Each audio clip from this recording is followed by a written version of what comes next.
नमस्कार दोस्तों, राधे राधे। मैं हूँ खुशबू सिंह और मेरे चैनल में आपका स्वागत है। तो चलिए आइए, मैं आपको बहुत ही प्यारा एक झूमर सुनाने जा रही हूँ।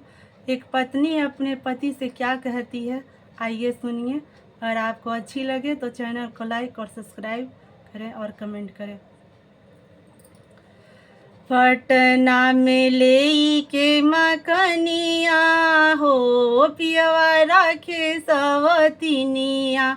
पटना में लेई के मकनिया हो, पियवा राखे सवतिनिया।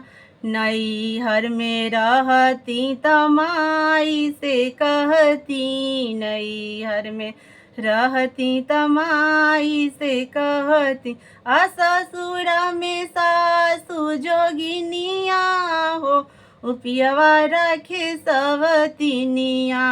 ससुर सासु जोगिनिया हो, पियवा रखे सवतिनिया। पटना में लेई के मकनिया हो, पियवा रखे सवतिनिया। पटना में लेई के मकनिया हो, पियवा राखे सवतिनिया। नैहर में रहती त भाभी से कहती, नैहर में रहती त भाभी से कहती।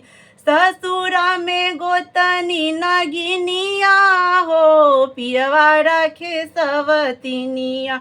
ससुरा में गोतनी नगिनिया हो, पियवा राखे सवतिनिया।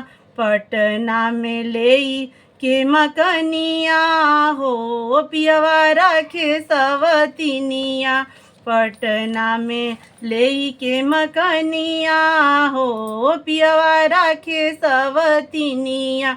नैहर में रहती त दीदी से कहती, नैहर में रहती त दीदी से कहती। ससुरा में ननदी नगिनिया हो, पियवा राखे सवतिनिया। ससुरा में ननदी नगिनिया हो, पियवा राखे सवतिनिया। पटना में लेई के मकनिया हो, पियवा राखे सवतिनिया।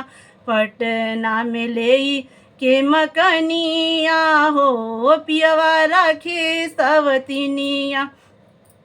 धन्यवाद। अगर आपको ये झूमर अच्छी लगे तो ज़्यादा से ज़्यादा लाइक करें और ज़्यादा से ज़्यादा सब्सक्राइब करें। और ये झूमर आपको कैसी लगी ये कमेंट करके हमें बताएं। जय माता दी।